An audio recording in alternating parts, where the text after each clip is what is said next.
Hey there, South Mississippi. Chief Meteorologist Eric Jeansonne here with a quick weather update before our 10 o'clock newscast. If you don't want to wait up until 10, let's get all the weather here now.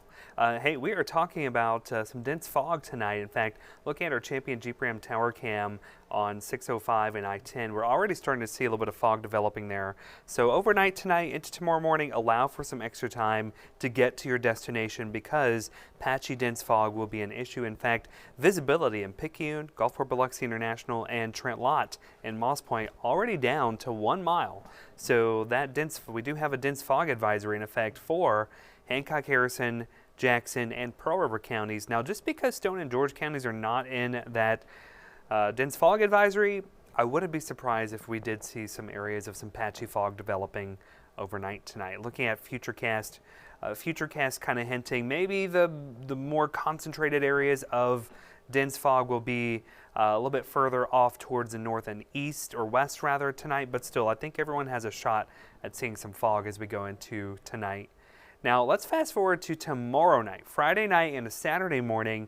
There's a stronger fog signal across the region, so we could be dealing with more widespread dense fog tomorrow night compared to tonight. But still, both nights need to watch out.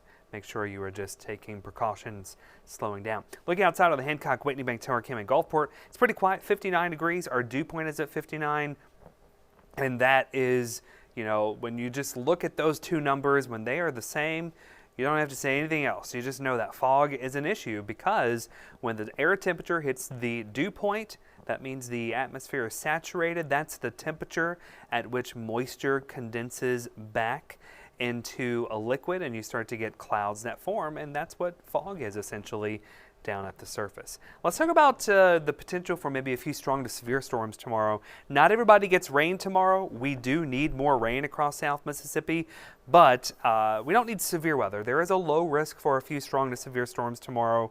Can't rule out an isolated damaging wind gust or a quick spin-up tornado. The time frame we're looking at is noon to 6 o'clock tomorrow, roughly, give or take an hour on both ends of that.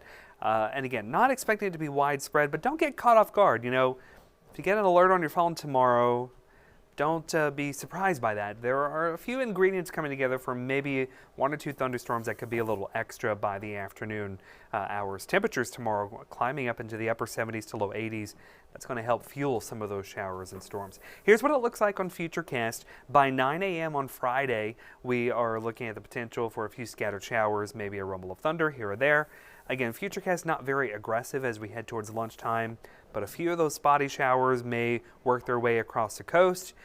If they can tap into whatever ingredients are available, 1 or 2 of those could be on the strong to severe side. So again, not expecting widespread heavy rain. Big weekend for Ocean Springs, the Peter Anderson Festival happening.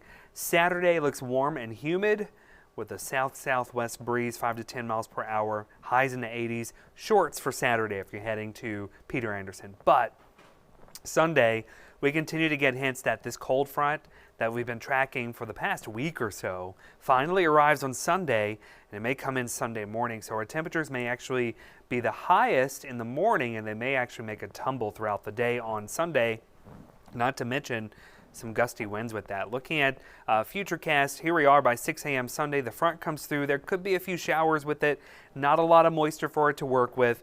But overall, the main story with this front is going to be the cold temperatures, perhaps the coldest temperatures we've seen so far this season. We're going to notice the front comes through early Sunday because the winds are going to switch out of the north pretty abruptly. Northwest winds anywhere from 15 to 25, maybe some gusts over 30 miles per hour at times, and that's going to make it feel a little chilly throughout the day on Sunday. Monday morning, waking up lows in the low 40s on the coast, upper 30s inland, but it's Tuesday morning that we're watching for the potential for a light freeze north of I-10 and maybe even some frost right along the coast. So it's not a pipe freeze, but it is a freeze where you got to watch out for the pets, plants, and of course check on those that don't have a way to stay warm. Quick update on the marine forecast. If you're heading out over the Sound tomorrow, we're looking at seas generally 1 to 2 feet, south winds about 10 knots. Notice the winds do pick up on Sunday out of the northwest behind that front. I do think the water will be rough on Sunday, definitely with those strong northwesterly winds, especially offshore where you have a much larger fetch of winds that could really rough up the water. But Tomorrow, if you're heading out 20 to 30 miles offshore, we're looking at a south wind 10 knots as well. Seas 2 to 3 feet. Looking at the 7-day forecast, it looks like this again as we go into tomorrow. Watching out for 1 or 2 pop-up storms, maybe an isolated severe storm. As we work our way into Saturday, warm and humid. Sunday, big changes.